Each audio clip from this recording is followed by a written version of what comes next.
Olá, senhoras e senhores, estamos aqui com o João Marcelo Boscoli, na Trama na Cena, empresa de gravação de áudio, um selo, e ele vai contar um pouco da história, vai contar um pouco do que é o seu produtor musical, que ele é, e tem um histórico bem legal, e vai falar um pouquinho da Trama, que eu acho que é uma empresa que tem um tempo no mercado, tem uma credibilidade incrível.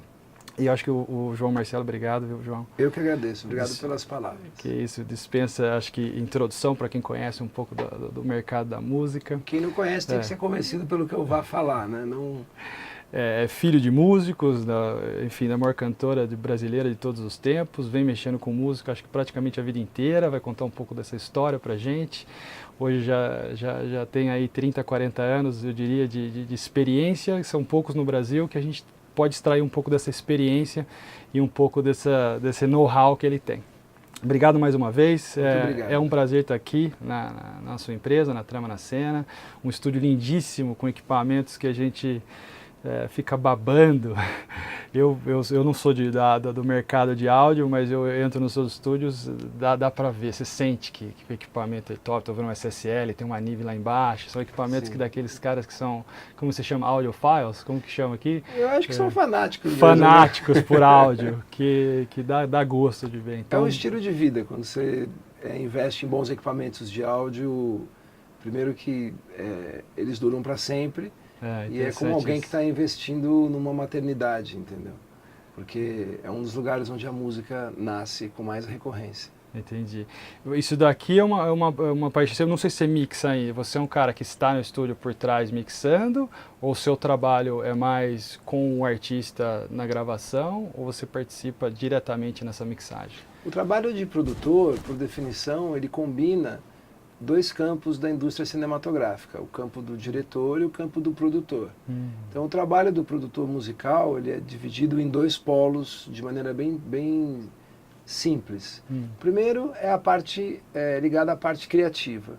Então, desde a palavra escolhida, que vai ser colocada numa letra, escolha do repertório, as prosódias, os formatos, até a parte da melodia, a harmonia, depois o arranjo, como a gente vai vestir aquele roteiro, depois os músicos que vão tocar aquilo, como aquilo vai ser gravado, quem vai gravar, quem vai mixar, quem vai masterizar, então os microfones que serão usados, todo o processo criativo é dirigido, né, é supervisionado pelo produtor, sempre a serviço do artista, né, seja ele um cantor, uma cantora, uma banda, isso é indiferente nesse caso. A segunda parte do seu trabalho é o trabalho de ordem prática. Estabelecer um orçamento, ficar dentro do orçamento, preencher todos os papéis necessários, né? Os músicos que vêm têm a sua documentação, entregar no prazo, garantir que todas as coisas, vamos falar assim, todos os aspectos do mundo prático sejam cumpridos. Então, tem a parte criativa e a parte de ordem prática, né? Seria mais gestão, né? Management? Sim, e para isso normalmente tem a função de Production Coordinator, né? Você tem um coordenador de produção que te ajuda nisso, né? Então, para um músico chegar aqui, sentar e tocar, alguém tem que ligar para ele e tal. Por mais que você tenha uma primeira conversa criativa com ele, alguém tem que ligar, marcar um horário, acertar, ver o budget, ver quanto ele vai receber e tal. Então esse é o trabalho do produtor. O trabalho do produtor é um trabalho que permeia o todo. Entendi. Cada produtor começa de um ponto. Então tem produtores que começam como músicos, tem muitos produtores que começam como engenheiros de som, tem produtores que são musicólogos, tem produtores que são compositores e começam a produzir, mas é importante que você tenha uma noção de cada parte envolvida na cadeia para fazer um trabalho que seja... que colha frutos, vamos dizer assim, substancial. Também, né? Eu acho que é completo, né? E eu diria que o produtor musical ele tem que ser músico, porque se ele vai fazer toda essa parte de arranjo, etc e tal, a base dele é música, imagino. Veja, o produtor musical não precisa necessariamente ser o arranjador. Pegar o exemplo clássico do Quincy Jones. Quincy Jones era um trompetista e depois virou um arranjador. E depois virou um produtor. Entendi. Só que ele trabalha com vários arranjadores. Que o papel do produtor no final é olhar e falar, é isso ou não é isso. É muito simples. Então, às vezes, o melhor arranjador para uma música não é você, é um outro arranjador. Outro cara que você traz para o time. Exatamente. Eu diria que é um cara que tem um time, então, orquestra, o time. Inclusive, eu acho que até na parte de marketing, na hora de lançamento do artista também, ou ele acaba quando o produto está pronto? Normalmente, quando existiam né, em suas formas clássicas, né, as grandes gravadoras, né, as majors, o trabalho dele era ouvido, né, de certa forma. Havia uma interlocução, porque a gravadora também dizia para ele, olha, o que a gente pretende para esse artista é isso, a gente precisa chegar aqui. E ele poderia ser ouvido ou não, no que diz respeito a alguma tomada de decisão. Entendi. Mas isso varia de produtor para produtor. É que os produtores, sobretudo durante os anos 80 e nos anos 90, eles foram ganhando uma força onde o produtor, em alguns momentos, era mais importante do que o artista. Não diga.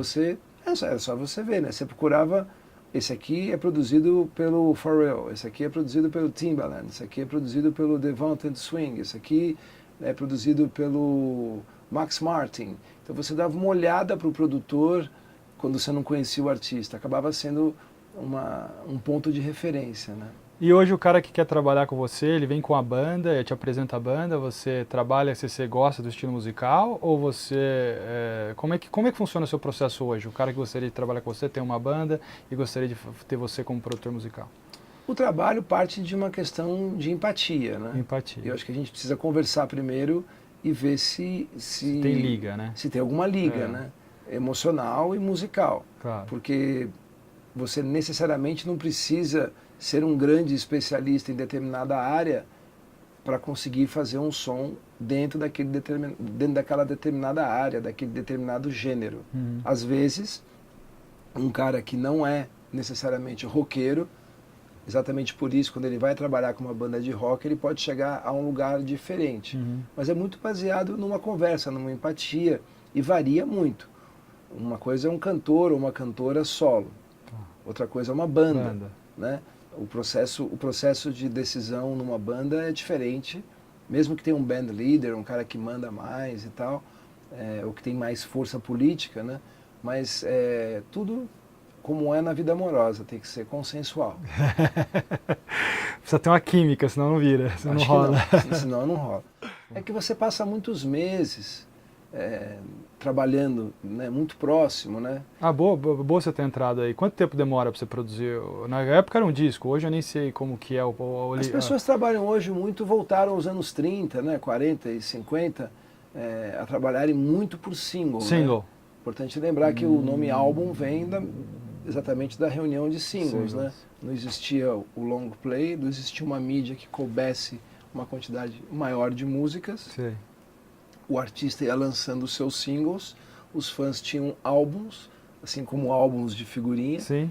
E aí iam guardando os singles até formar o seu álbum. Entendi. O primeiro concept álbum, né, um álbum inteiro, long play, que é um formato criado pela RCA, chegou às mãos do Frank Sinatra e ele foi o cara que teve o insight de traduzir tudo aquilo numa única obra, ou seja, uma direção de arte, um roteiro, um começo, meio e fim, o entrelaçamento entre as canções, os respiros, né, o lado A, o lado B, a ficha técnica. Tudo isso era uma tentativa de reprodução da experiência ao vivo.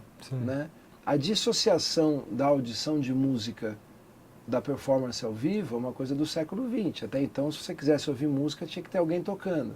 Quando você ia ver alguém tocando, tinha um libreto, que é a nossa ficha técnica, que nesse momento ficou meio rarefeita, né? Você precisa ficar caçando a ficha técnica por aí.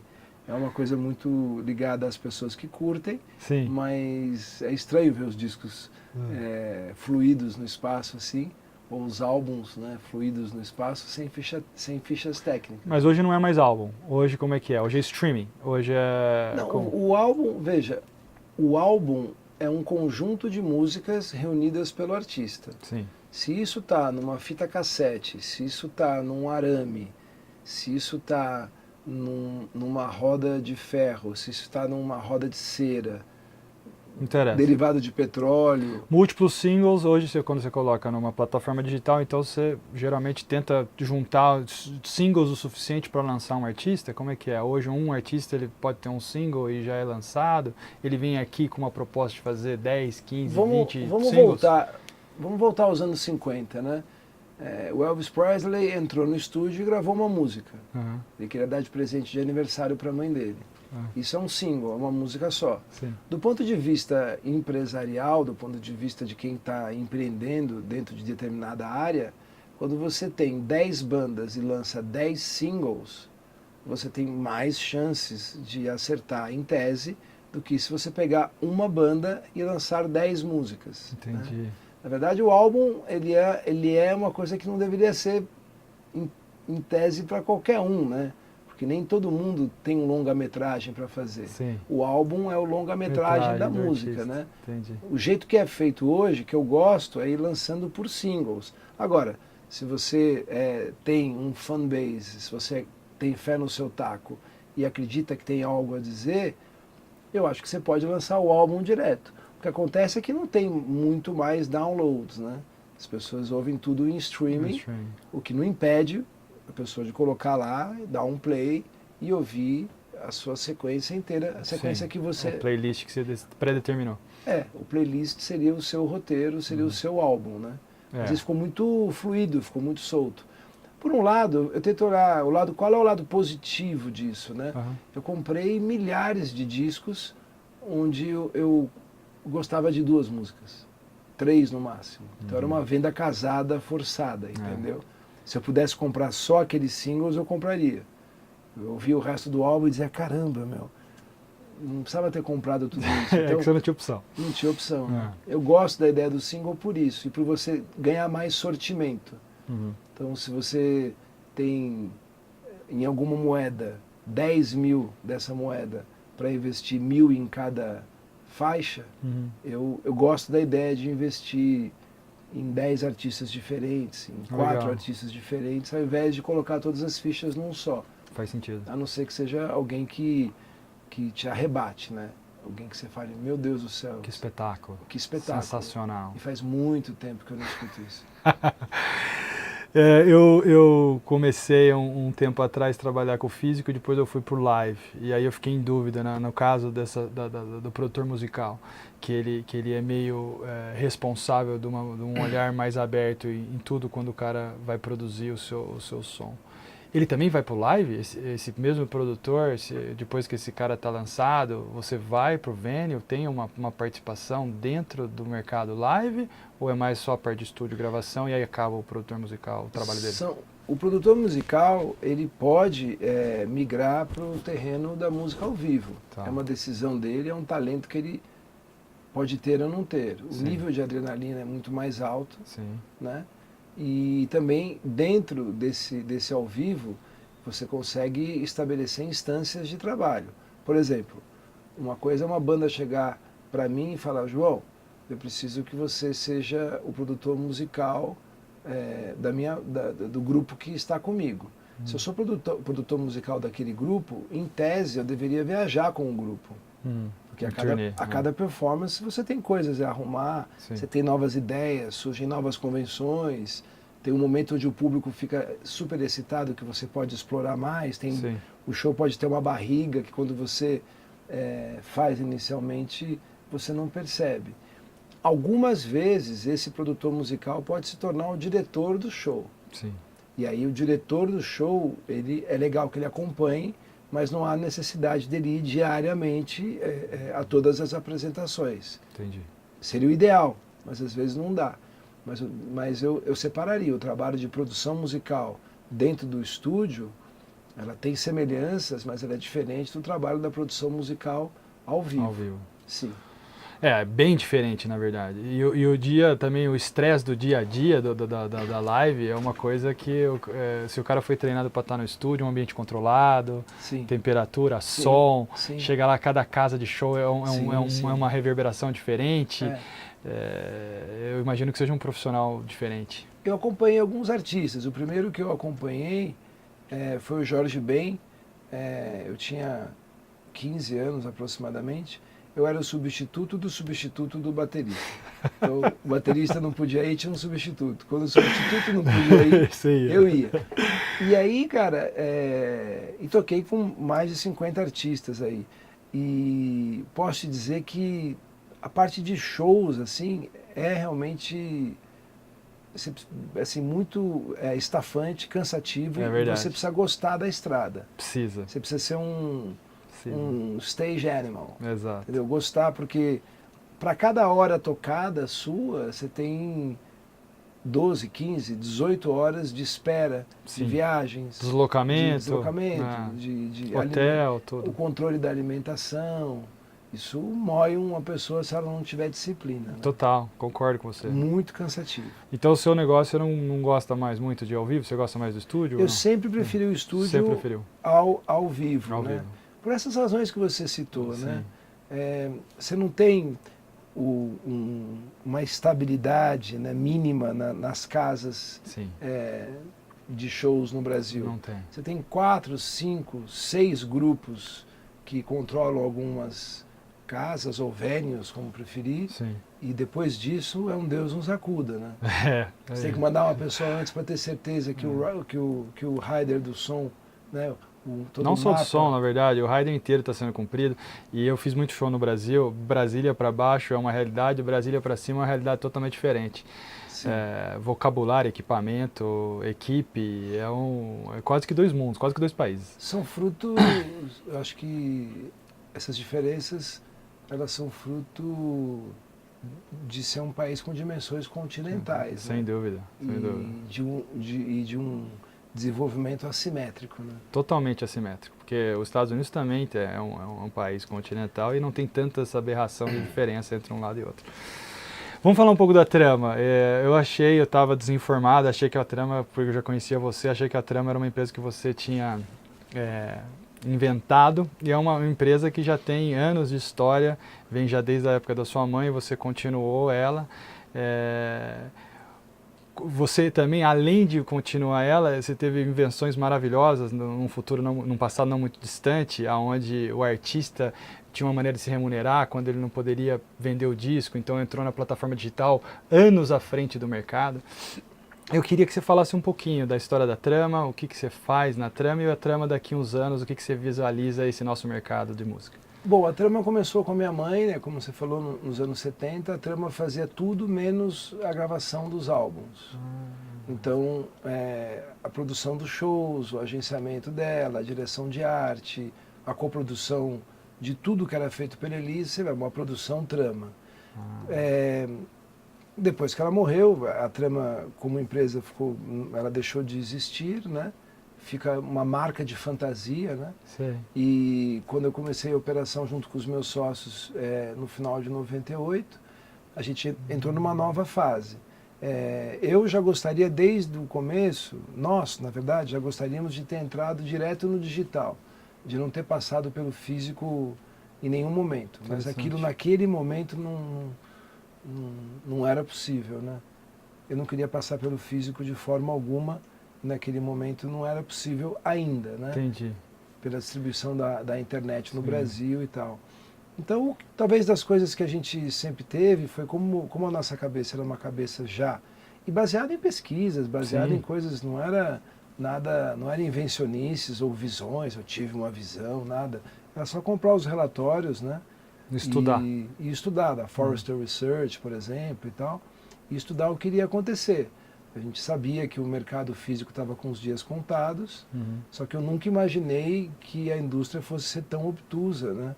A ponto de se auto-implodir, achando que estava vendendo pedaços de físicos com música gravada e não música.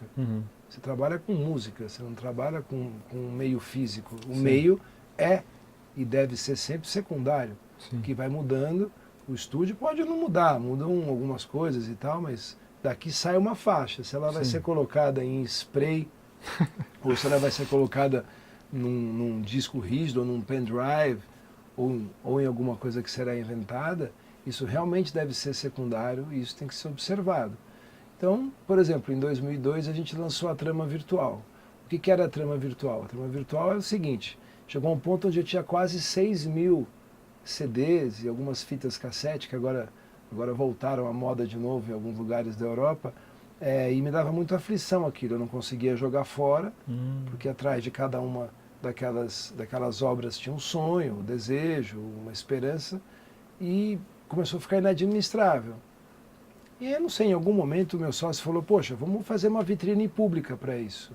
Show. Então a gente pegou e criou um espaço onde as pessoas simplesmente faziam o upload do seu material e deixavam Não lá necessariamente foram produzidos ou gravados com você? Não, a propriedade não era nossa.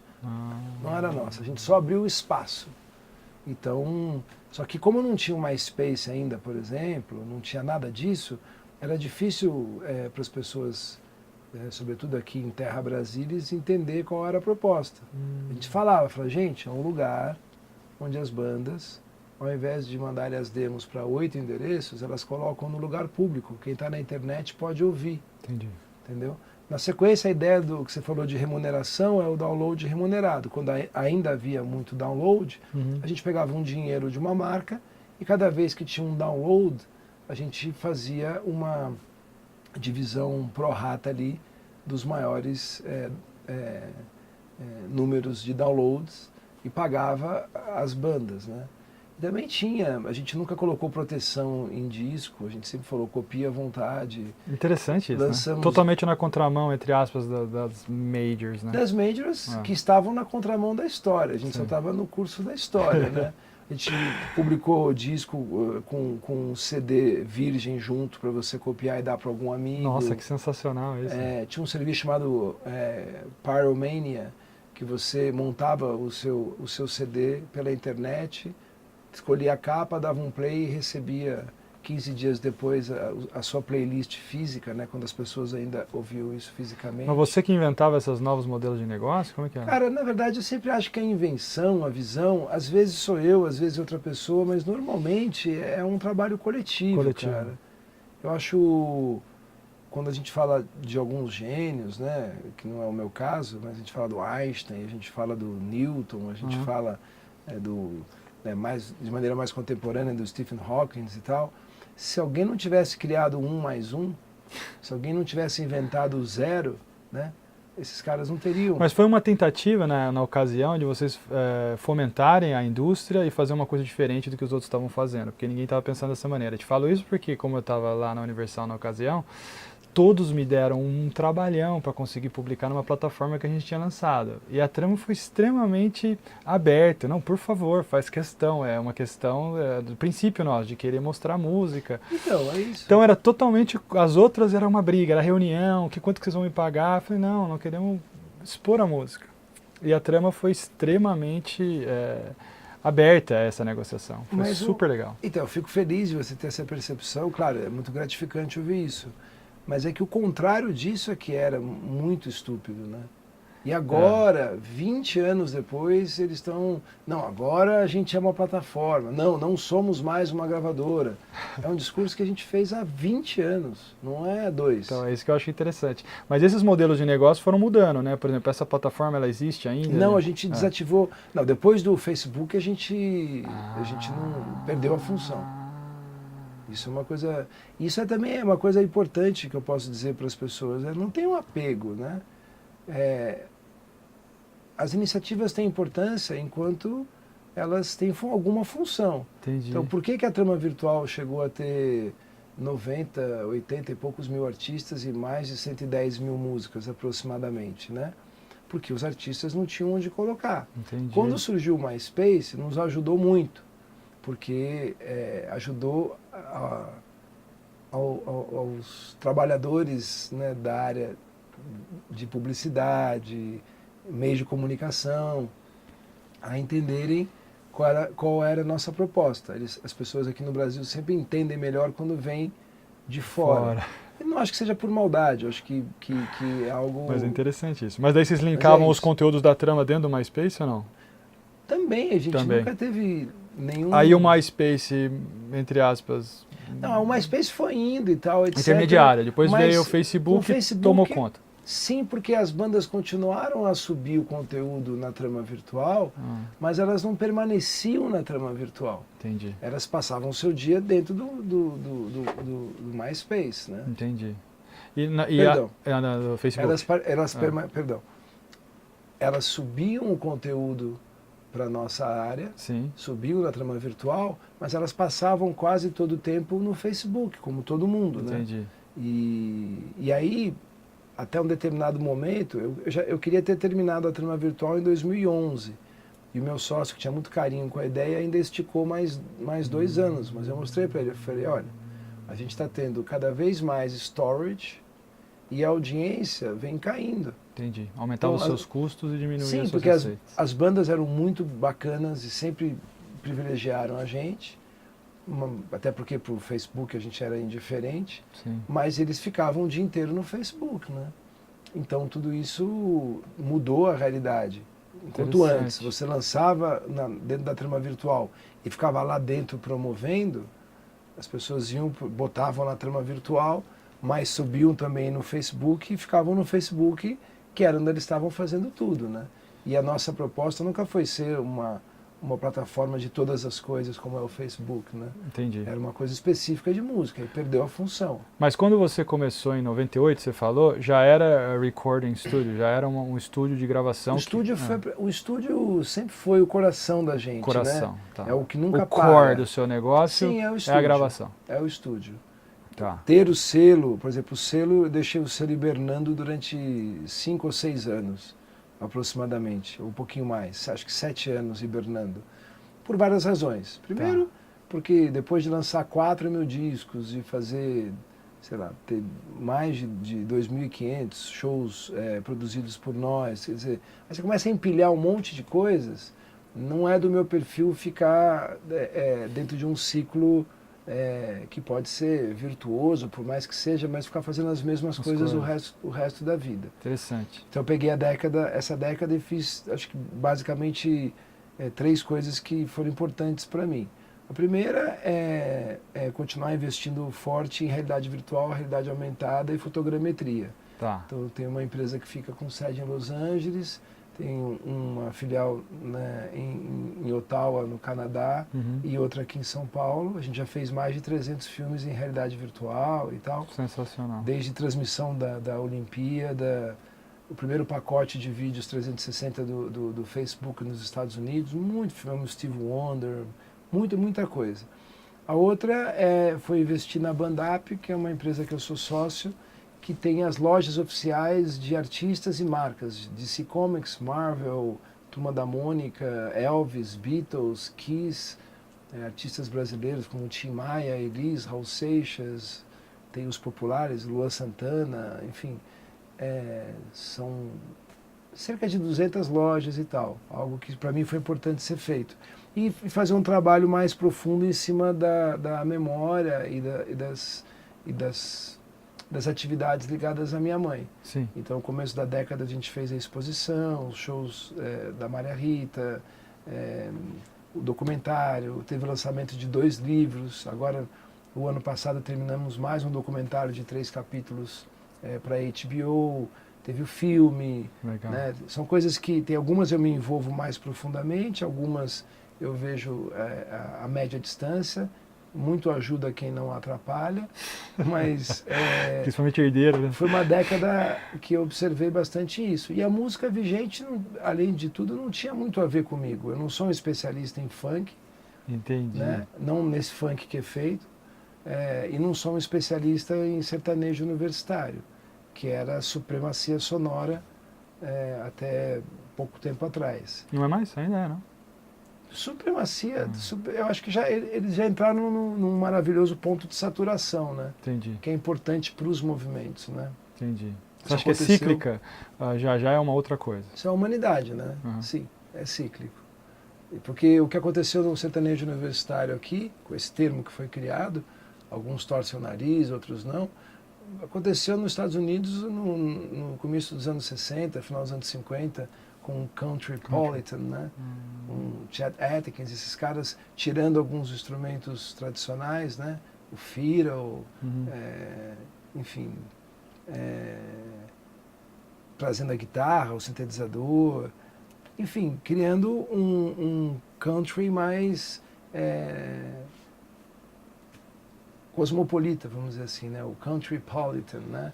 No começo dessa década que estamos, em 2012, criaram o termo bro country, né? Que é a mistura de hip hop com country.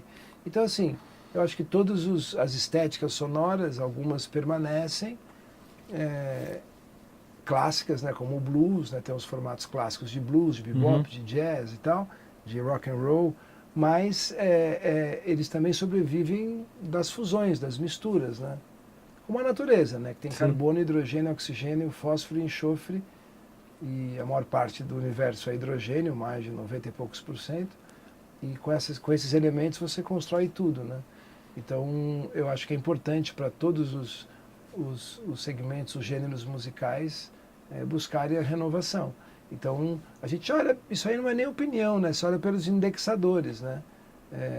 Aí fala assim, não, mas a música sertaneja está aí, está arrebentando. Desculpa, a música sertaneja está arrebentando desde que eu me entendo por gente. Minha mãe não tinha avião e o Milionário Zé Rico tinham, entendeu? Então, assim, os caras arrebentam a boca do balão e falam para o Brasil inteiro há muito tempo. Eu diria que massificou hoje, talvez? Ou seja, uma quantidade muito maior? Eu acho que chegou a lugares que não chegava. Entendi. Eu acho que tem uma parcela da população que não ouvia abertamente esse tipo de música e hoje ouve, o que é bom, né? Entendi. Qualquer quebra de preconceito eu acho bem-vinda, né? E é interessante que você falou que agora você está diversificando o portfólio. Até então era uma coisa de core de música, ainda é seu core música, mas agora também tem realidade virtual, outros modelos de negócios do futuro.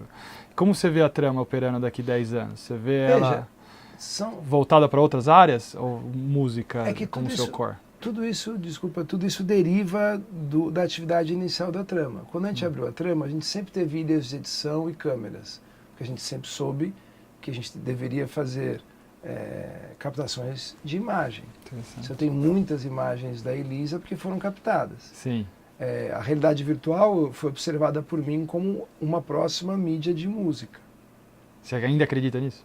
Eu acredito que é uma mídia de música, né? E é uma mídia onde a música tem um certo protagonismo, né? E você achou que já ia estar um pouco mais abrangente? Porque ele é um equipamento relativamente caro para as massas, né? Eu acho que... Olha, você tem razão. Vou te responder. Eu achei que no Brasil hoje já estaria mais disseminado, mas o valor não é proibitivo, porque nas principais lojas, os principais magazines populares, você tem... óculos a R$60. Não dá para dizer que é um preço absurdo. Sim, óculos genéricos que você coloca qualquer celular e você vê, entendeu? Entendi. Mas é um device que mesmo na América, já se esperava hoje, na América do Norte, que hoje tivesse mais avançado. Mas, na minha opinião, não importa. Assim, eu adoraria que tivesse uma maior difusão, porque isso restaura, de certa forma, um protagonismo da música. Mas é inegável que é uma tecnologia que dominamos e que possa ser usada. A gente sempre fez na Trama o boné, a camiseta, as mochilas e tal, só que a gente nunca vendeu.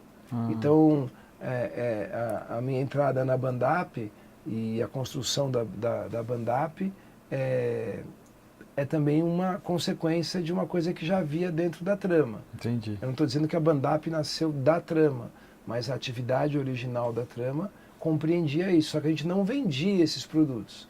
Era basicamente merchandising, né? Entendi. Dado. Então você fazia a camiseta de determinado artista e distribuía, fazia o boné e distribuía. Entendi. A gente não vendia isso, né? E aí com a Bandap, no caso, a gente vende esses produtos. Interessante. Eu falo isso do VR porque eu converso um pouco com um desenvolvedor de games e alguns anos atrás ele tinha essa percepção que o VR ia estourar e eles foram 100% pro negócio. Aí viram que o que estava estourando, na verdade, eram os mobile devices, os celulares. E aí eles começaram a migrar a programação dos VRs, que era altamente complexo e que a distribuição não atingia tantas pessoas, para desenvolvimento de games de dispositivos móveis que estavam no bolso de qualquer pessoa. Claro que sim. Isso é uma coisa interessante que você falou, porque hoje o cara com R$60 ele compra o óculos, mas na verdade o áudio está saindo do dispositivo móvel dele, que é dali que está o conteúdo, né? O chamado standalone, né, que é o óculos que sozinho ele funciona sem um celular, um smartphone, ele foi lançado pelas principais empresas do mundo. Sim. E não teve uma explosão de vendas. Agora, hoje também, querido, a gente foi fatiando o tempo. Eu lembro que fora o século XX, final do século XX e o século XXI, um outro século que se autoproclamou o século da velocidade foi o século XII. No século XII, por várias invenções, o pessoal achava, agora a gente está numa velocidade incrível e tal. Então, assim, a gente também não tem, hoje em dia, uma certa complacência com o tempo, entendeu? Quanto tempo demorou para a televisão do dia que ela foi lançada até virar uma coisa que chegou à casa de todo mundo do jeito que está, né? Então a gente também espera que os ciclos respeitem... Sejam mais rápidos, teoricamente. Não é o Wall Street, não é o Wall Street que determina o tempo das coisas. Sim. Eles podem até ter a ilusão de mandarem no mundo, mas eles não mandam na velocidade da história. Sim, pode acelerar um pouco com mais investimento e tudo, mas tudo passa por uma decisão. O óculos de realidade virtual, o standalone ou com um celular, é um outro eletrodoméstico. Sim. Tem a geladeira, tem a televisão. É como falaram, vai acabar a TV. Como assim vai acabar a TV? É difícil, né? Não, isso nunca vai acabar a TV. Você precisa de uma fogueira para se reunir no entorno de. Sim. Não, mas a TV aberta não. Pera um pouquinho, você está falando das emissoras. Sim. Você está falando do jeito que a pessoa TV vê TV. feita, né? Agora aquele bom sofá com aquela tela gigante na sua frente... Não vai acabar nunca. O YouTube pulou do computador, Tá na TV. e entrou na televisão, assim como vários outros, entendeu? Mas o óculos, na verdade, é cada vez mais lógico, está cada vez mais moderno, e agora eles já estão pensando, além de VR, que seja outros tipos de VR, onde você não fica totalmente imerso, você vê a realidade mixada, né? Mixed reality. Junto com o VR. Que é a realidade aumentada junto com a realidade virtual. Mas isso também está demorando, cara, porque a realidade aumentada foi prometida, a HoloLens, foi prometido para 2016, está no HoloLens 2, que é bom, mas perto do que me foi prometido eu achei um pouco frustrante. A Magic Leap foi comprada boa parte pelo Google. Eu vejo o cara segurando uma lente na capa da revista e já tem alguns anos que eles prometeram. Enfim, tá todo mundo prometeu um negócio para daqui a 3 anos e não aconteceu. Tá entregando. Não quer dizer que não vai ser entregue.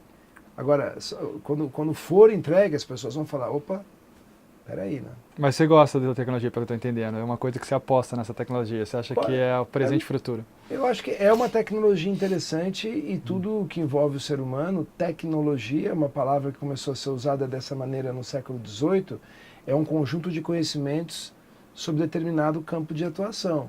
Então tem tecnologia num copo d'água, né? Tem tecnologia numa torneira, tem tecnologia no botão da sua camisa. Sim. Essa coisa de ligar tecnologia Eu diria tecnologia digital, vai para ser um pouco mais... Sim, mas não é uma crítica minha a você, é uma crítica minha ao jeito que esse vocabulário é empregado no mundo inteiro. Sim. Por exemplo, a palavra problema deriva da matemática e do xadrez. Se você tivesse em 1893 conversando comigo e falasse a palavra problema, eu já assumiria que você estaria falando de algum desafio, o problema quer dizer algo que se coloca diante de você, né, em xadrez ou em matemática. E esse termo foi levado para todos os campos, né? Então você tem um problema, você tem diversos tipos de problema, né? A mesma coisa com tecnologia. Tecnologia, tem um monte de tecnologia, entendeu? E tecnologia ficou muito ligado ao Vale do Silício, né? A informática, a computação. E computar nada mais é do que computação vem de pedra, né? Como assim? Explique mais a respeito. Computação vem de pedra, essa parte... Para você computar, para você tabular, né? Da matemática, digamos assim. São computações, são cálculos matemáticos. A geometria nasceu com pedras, né? O triângulo, alguma coisa elevada ao quadrado ou elevado ao cubo, né? Antes dos gregos, os egípcios montavam tudo com pedras, né? Muito legal. E você faz toda essa parte de VR aqui no Brasil já, além dessas suas empresas estrangeiras. O pau come mesmo é lá em Los Angeles, cara. Sua headquarters ali é a parte mais... Lá em Santa Mônica que gente ganhou o prêmio ano passado de melhor filme de VR do mundo no Raindance, no Reino Unido. Que sensacional isso. Né? Isso é bacana, foi um negócio legal. Foi dirigido pelo Rodrigo Cerqueira, o sócio fundador. E assim, a gente continua assim, é uma tecnologia que dominamos, que usamos quando necessária. Mas o que eu quero dizer assim, se oferece ao mercado hoje aqui no Brasil, alguém em São Paulo que queira fazer o seu filme, você é uma referência disso para receber... O telefone toca bastante, cara. O telefone toca. Então aqui grava, se edita, se produz, faz tudo. VR aqui, sim. Que bacana, cara. Sim. É uma coisa nova para mim, eu não sabia. Bastante. São mais de 300 filmes. Sensacional. Claro, em 10 anos, né? Ô louco, 10 anos. O que era VR há 10 anos atrás, hein? 2008 era um computador de uma empresa... É uma solução vertical de uma empresa holandesa chamada Yellowbird, que vinha com uma câmera de 6 lentes, um óculos feito... Desculpa, uma câmera de 6 lentes ou 6 câmeras? Depois eles fazem fazem os stitches. Não, uma câmera de 6 lentes. Uma câmera lentes. de 6 lentes. Uma câmera com 6 lentes, ligada num computador, tethered, e um óculos bem desconfortável.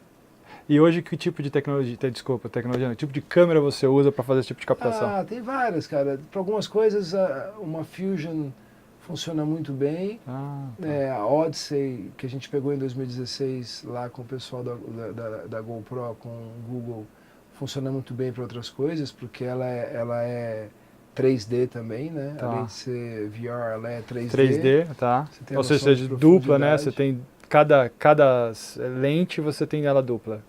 Na verdade, são 16 câmeras rodando em 8K. 16 câmeras. Entendeu? Então tem várias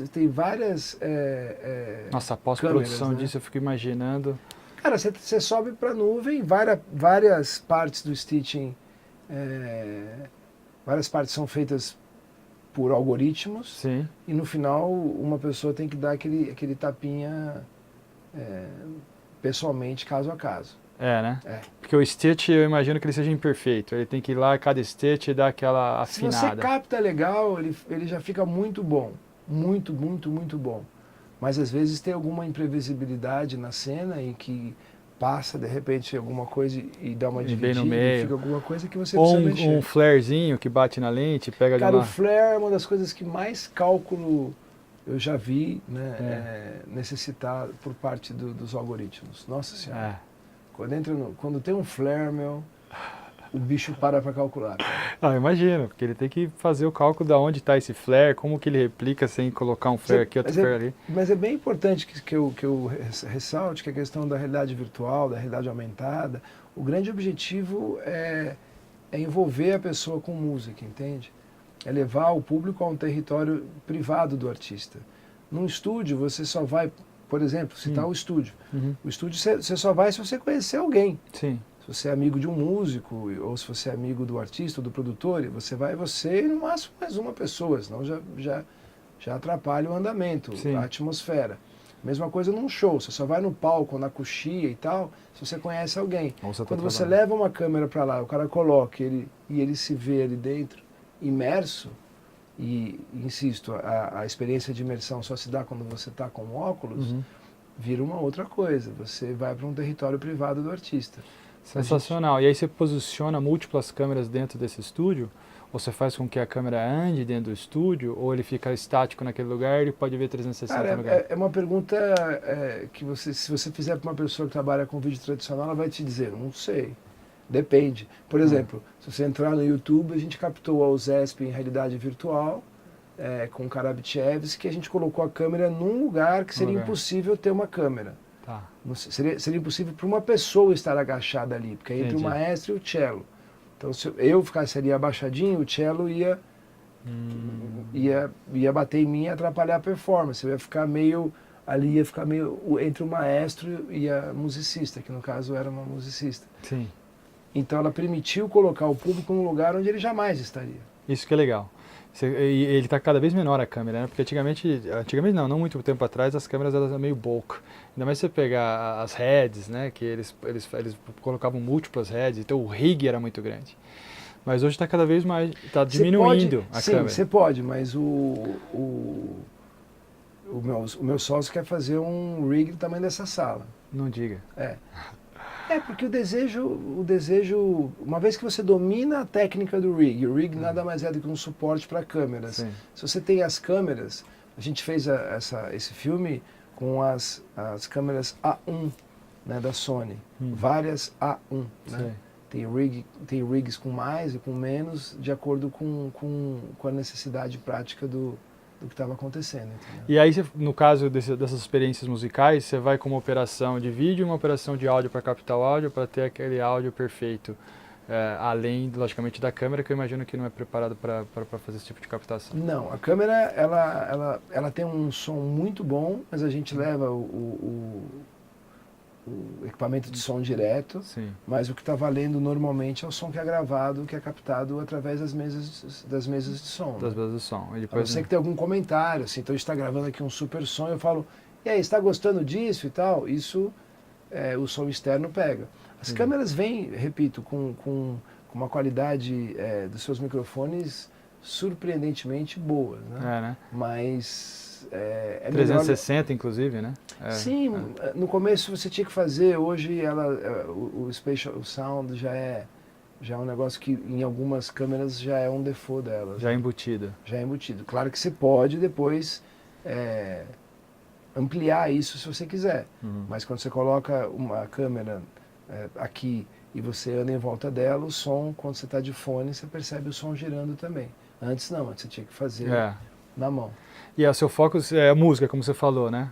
Então, o 360 voltado para a música. Sim, é que às vezes eu não tenho como evitar. Eu já fiz basquetebol, fizemos, né? Basquetebol, fizemos rugby, fizemos stock car, fizemos o League of Legends, porque as pessoas sabem que a gente tem um know-how, nos convidam, e a música tem sempre um grau de separação com tudo, né? Não tem esporte sem música, né? Difícil, né? Você vê qualquer estádio de futebol, não pode ter música aqui, acabou, né? Como é que você torce, como é que você tem os cânticos e tal. Estados Unidos mais ainda, né? Porque basquete, eles têm lá os intermissions ali, e geralmente umas apresentações espetaculares, né? O tempo inteiro. A mesma coisa se aplica aos games, né? Que é uma vertente forte agora, cada vez mais, né? Sim. Eu tenho filhos de 10, 11 anos e respiram isso, né? E você vê, muito tempo eu ouvi, esse negócio de game, as orquestras, o que vão fazer as orquestras? Cara, as orquestras, boa parte delas trabalha durante um período para Hollywood e um bom período para a indústria de game. É verdade. Quando você vê aqueles...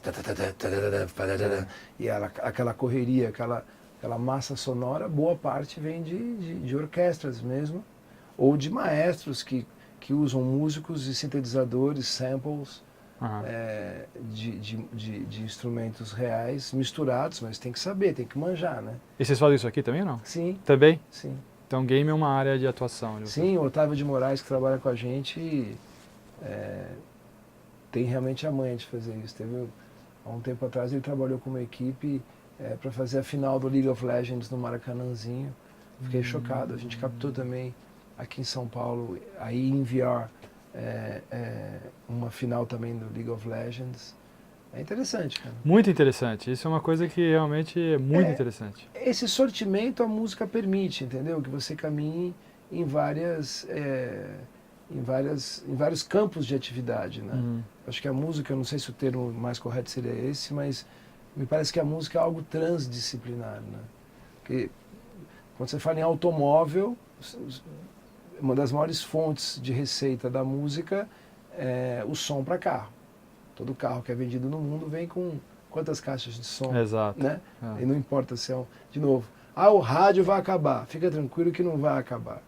A internet, quando crescer, vai virar o rádio. Sim. Né? As caixas de som estão lá. O rádio não é uma antena com uma concessão e tal. É um jeito. Não, o rádio é uma redação, é um grupo de profissionais. Sim. Se é uma rádio de notícias que peneira as notícias mais relevantes, né? Sim. Se é uma rádio de música que fazem ali um playlist, não é um robozinho, né? Exatamente. É um ser humano. João, mais uma vez, Obrigado. um prazer, viu? Um prazer. Mais uma vez conversar com você, sempre um prazer conversar com você. Obrigado. É um prazer estar aqui na sua empresa. Obrigado. É engraçado ser chamado de empresa, mas... não é uma empresa? No final né? A gente emite notas e tal. Então, é uma empresa, né? Mas eu imagino que você faz com tanto paixão, com tanto amor, que ela deixa de ser uma empresa. Eu consigo...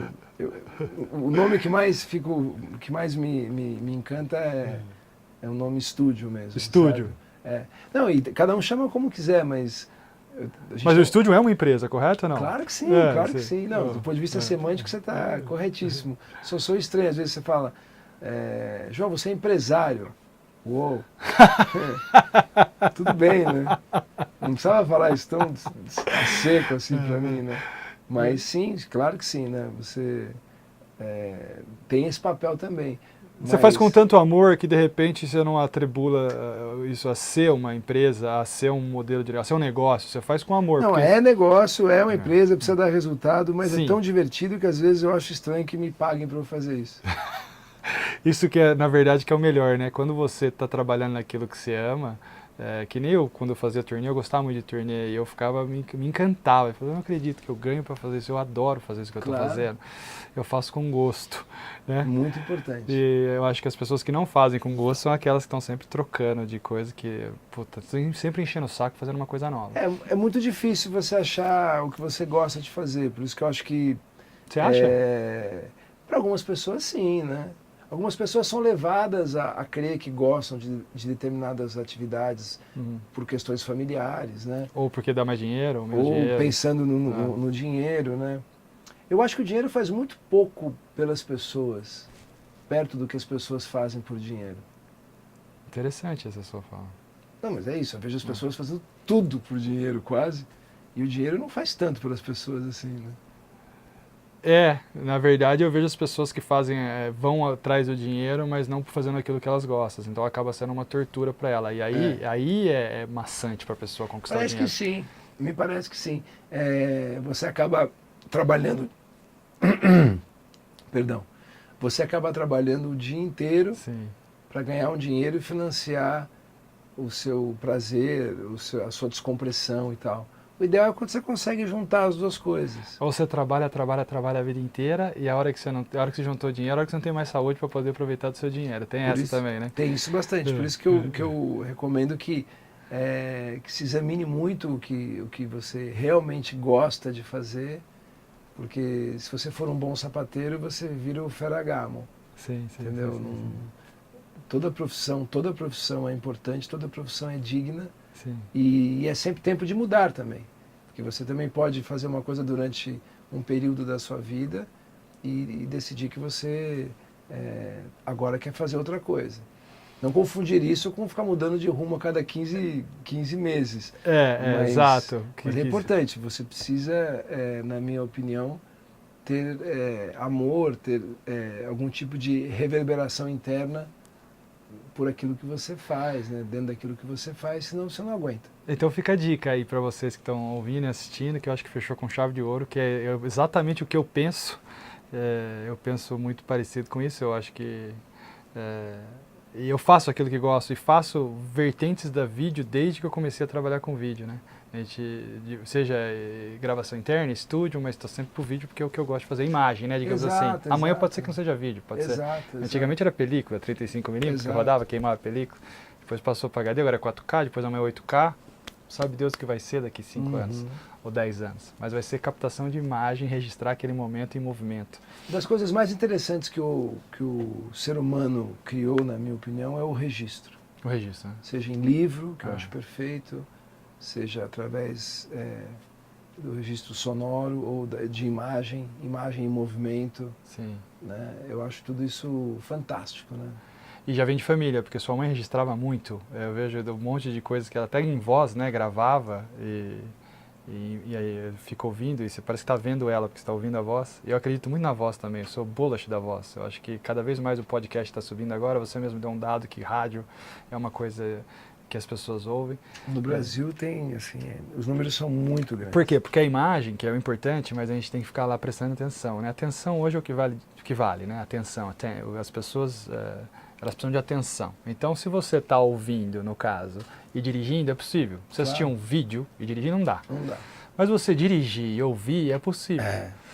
E é por isso que esse conteúdo que a gente está gravando agora, ele é, a princípio, motion picture, está sendo gravado em imagem, mas ele é extraído para um podcast. Claro. Que é uma coisa que eu faço muito. Eu estou dirigindo Muito e estou ouvindo, né, adquirindo conhecimento através do áudio. Das coisas que eu mais faço há muitos anos e agora faço diariamente é trabalhar com rádio mesmo. Acho né? A resposta do rádio é incrível, cara. É mesmo? Ah, é incrível. Bom, tudo bem, eu estou numa rede que vai para 36 cidades do Brasil e tal, mas todo dia, né, o exercício e tal, e a resposta que eu tenho é muito positiva. Isso que você falou. Você tem o feedback ou não? Bastante, bastante. Através da própria rádio, né? A rádio recebe o contato, seja por telefone, seja pelas redes sociais, e-mail ainda, né? Meio jurássico, mas ainda usam. Né? Jurássico é ótimo, parece. É isso aí. Mais uma vez, João, obrigado, viu, velho? Foi um prazer.